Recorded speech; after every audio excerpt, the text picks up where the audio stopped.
Shalom Bapak Ibu Saudara yang dikasihi Tuhan. Seri pengajaran hari ini berjudul Tenanglah. Terlebih dahulu saya ajak kita membaca apa yang tertulis dalam Matius 14 ayat 27. Demikian. Tetapi segera Yesus berkata kepada mereka, "Tenanglah. Aku ini, jangan takut." Saudara, kata tenanglah ini merupakan penggalan dari ucapan Tuhan Yesus yang ditujukan kepada para muridnya yang ketika itu sedang berada di atas perahu. Mereka sedang diombang-ambingkan oleh angin sakal. Mereka dalam kondisi ketakutan karena air yang sudah mulai masuk ke dalam perahu mereka. Tiba-tiba Tuhan datang kepada mereka. Tuhan Yesus datang dengan berjalan di atas air dan berkata, "Tenanglah, aku ini, jangan takut." Kata tenanglah yang keluar dari mulut Yesus ini tentu merupakan perkataan yang meneduhkan. Dalam kisah ini, seperti kita tahu bahwa kehadiran Yesus tidak hanya meneduhkan, tetapi memang benar-benar membuat angin badai itu berhenti. Pertanyaannya, pelajaran apa yang bisa kita ambil dari kisah ini? Yang pertama, bahwa hidup ini penuh dengan dinamika. Saudaraku, hidup tidak selalu akan berjalan mulus.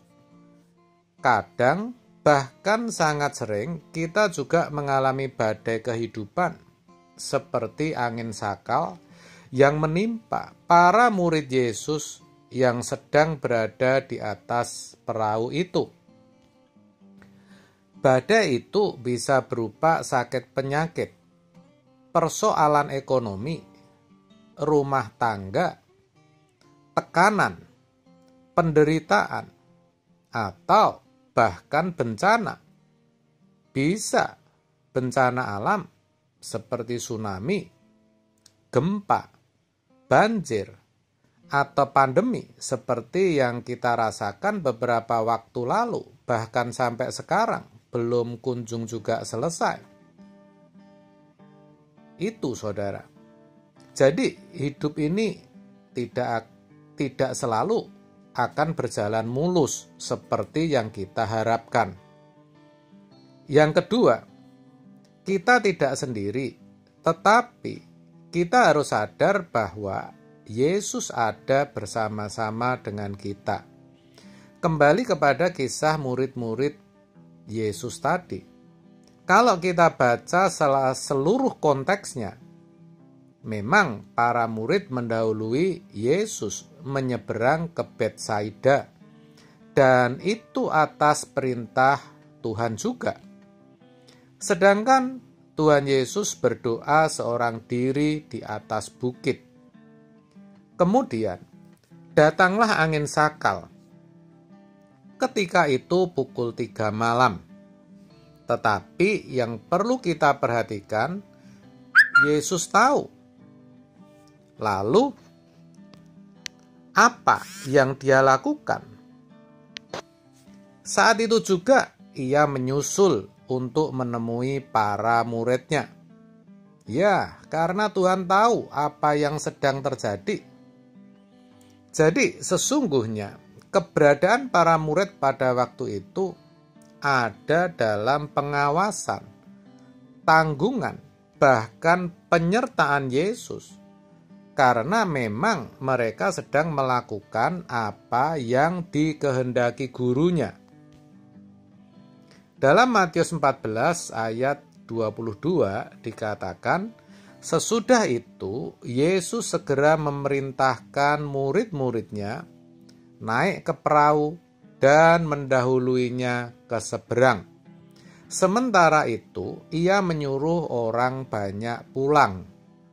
sangat jelas, itu berarti kalau murid-muridnya menyeberang mendahului Yesus itu karena melakukan kehendak Tuhan. Melakukan apa yang diperintahkan oleh Tuhan Yesus. Dan kalau saat ini saudara juga sedang mengalami badai kehidupan, apapun itu, asalkan hidup saudara itu sedang melakukan kehendak Tuhan, saudara pasti ada dalam penyertaannya. Tuhan pasti bertanggung jawab atas apa yang saudara alami. Tuhan pasti tidak tinggal diam, tidak akan meninggalkan saudara seorang diri untuk menghadapinya. Nah, yang jadi persoalan, apakah kita hidup dalam kehendaknya? Apakah kita hidup dalam rencananya? Apakah kita menghadirkan kerajaannya dalam hidup kita? Apakah kita hidup dalam kebenarannya? Apakah segala yang kita lakukan sesuai dengan pikiran dan perasaannya? Ingat saudara, kalau hidup senantiasa, kalau hidup kita senantiasa melakukan kehendaknya, maka damai sejahtera Allah yang melampaui segala akal itu pasti akan memelihara hidup kita.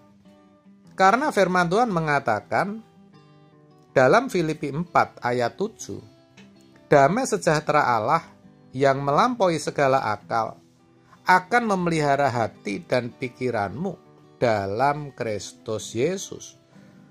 Dalam Kristus Yesus. Artinya ketika kita melakukan kehendaknya, hidup dalam rencananya, saudara, maka damai itu akan tinggal di dalam hati kita.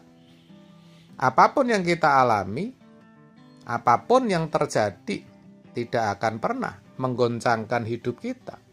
Hati kita akan tetap tenang dan teduh, karena kita tahu Kristus dan kerajaannya ada bersama-sama kita. Orang lain mungkin memandang kita menderita atau mengalami duka cita. Tetapi sesungguhnya itu cuma menyentuh bagian luar kita, karena sikap hati kita tetap teduh dan penuh sukacita. Sebaliknya, kalau kita hidup mau-mau kita sendiri, menuruti hawa nafsu kedagingan kita, ambisi kita masih duniawi, kita pasti tidak akan bisa tenang, karena sesungguhnya kita sedang ada atau sedang dikuasai kuasa gelap. Oleh sebab itu, melalui kebenaran hari ini, mari kita ubah hidup kita. Jangan hidup dalam pemerintahan sendiri, tapi biarlah Tuhan yang memerintah hidup kita. Apapun yang kita lakukan, biarlah selalu sesuai dengan kehendak Tuhan, sehingga kita boleh memiliki hati yang tenang dan teduh. Amin. Tuhan Yesus memberkati.